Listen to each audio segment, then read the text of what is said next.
Well-ordering principle own definition.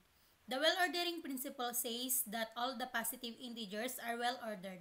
This principle is foundational in number theory and used to prove various mathematical results and also particularly in proofs by induction.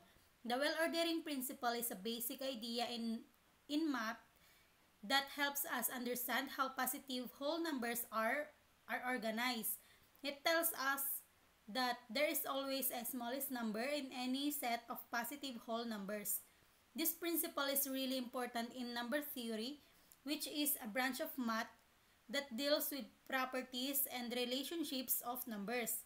It helps mathematicians prove different mathematical facts and is commonly used in a method called proofs by induction, which is a way of showing that a statement is true for all positive whole numbers.